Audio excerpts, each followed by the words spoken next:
Star Wars only, I don't know what the fuck your problem is. You weren't there at the beginning. You don't know how good it was, how important. This is it for you, this jumped up firework display of a toy advert.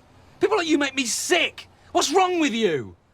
Simon Pegg, the guy who played the blob-looking dude from The Force Awakens that was on Jakku with Rey, he comes out and he talks about basically George Lucas and Star Wars and the new movies and whatnot. And it's very interesting what he's revealed, because this guy has been a long time kind of a hater of the prequels and whatnot, and I know a lot of people are going to give him crap about that, but still I want to talk about the story. He was talking to this guy named Buxton or whatever, and basically Simon Pegg reveals that the imagination of George Lucas, the man who created the franchise, is basically missing from the current Star Wars sequel trilogy that we have going on, the 7, 8, and 9. Back in the day, this article says that, he basically blasted the Phantom Menace as a jumped-up firework display of a toy advert, and a lot of people, well, back then, a lot of people didn't like the Phantom Menace and most of the prequels, and he has been a long-time hater on characters like Jar Jar and everything.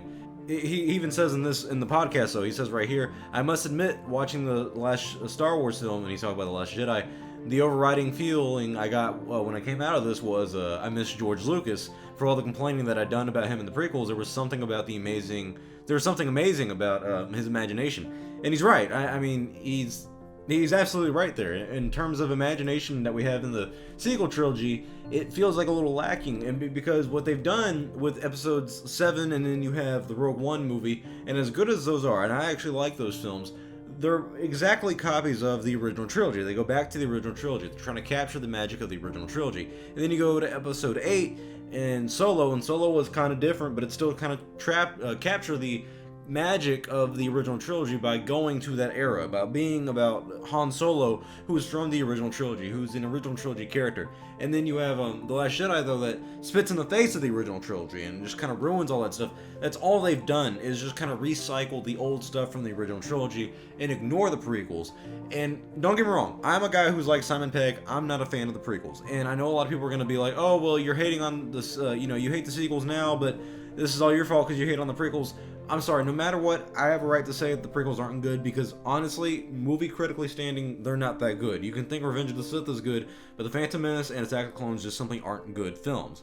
However, they do have good memes and whatnot, and I do love the Clone Wars show that came out of them, and that comes from the imagination that George Lucas put into this. I was talking about this on a podcast with Net Alliance a few days ago, about how, background characters like Quinlan Vos, who was just a random background character, turned into a full-fledged Jedi character, a full-fledged badass character that we all know and love. That's the imagination that George Lucas could put into it, and I like the prequels for what they are, but in terms of world building and all the different worlds we got to go to, and the different Jedi, and the different stories we got to see with the prequels, all the worlds we saw in that, you have Coruscant, we went back to Tatooine, of course, but we also went to Kamino, Kashyyyk, and everything. There's a lot of things we couldn't do in the originals that we did with the prequels that were very imaginative, that were very original. You don't have a lot of that stuff in the sequels. The Force Awakens is an exact copy of A New Hope, which I'm okay with, but it's not original. It's lacking the imagination. It's lacking the creativity. Jakku is basically Tatooine. The Starkiller Base is the Death Star. I mean, it's the same stuff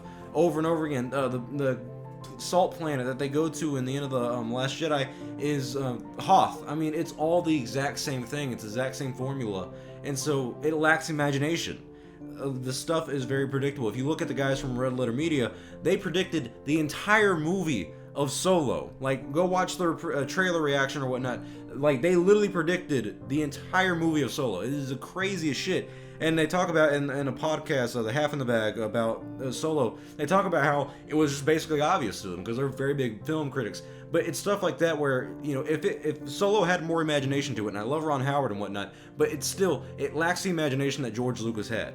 If Solo had more imagination, those guys from Letter Media wouldn't have been able to predict the outcome of Solo and predict how the movie went. And so I think that's a big problem with the modern day Star Wars. You have Rebels, which, no offense, I know a lot of people like it, but it's back in the original trilogy. It felt like a copy of a lot of what the Clone Wars did. It relied on Clone Wars character to make it better. I mean, be honest with me, would that show be good without Ahsoka? Would it be good without Rex? No, it wouldn't be as good. And so that's a problem we have with Star Wars. You have this Cassian Andor guy who, now we're having a show about him, which is back to relying on things in the original trilogy era. You know, it's that 19-year gap between episodes 3 and 4 that Disney and Lucasfilm are only relying on. We're barely getting any prequel content. We're barely getting any sequel stuff.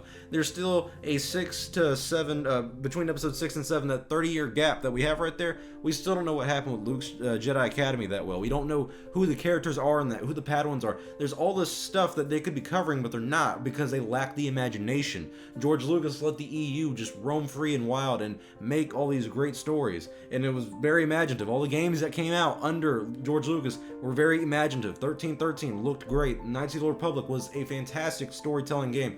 The Battlefront, the original Battlefronts, those are very imaginative games. You don't have that with the new Star Wars stuff that's coming out. You have the rehash of the Battlefronts. You have Battlefront 1 and 2 from EA, but they're basically a rehash of the ones we got from the early 2000s.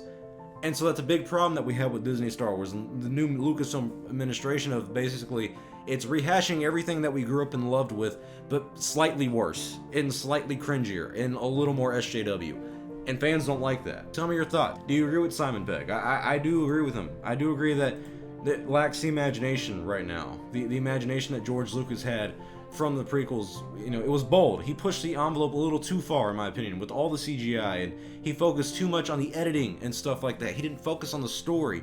People talk about how there's all these undertones and, you know, secret meanings behind all this stuff with George Lucas in, like, Attack of the Clones and in the prequels and whatnot, but it's not true because he wrote the script for Attack of the Clones in 2 weeks because he's more worried about what the movie looks like instead of, you know, the actual dialogue and the story. And, you know, he doesn't have anyone else co-writing with him, but his imagination ran so wild and it was so unique that it actually spawned some different stories. You know, despite Camino not being, you know, the best arc because all it was Obi-Wan talking to the little the people that live on the planet, it was kind of boring.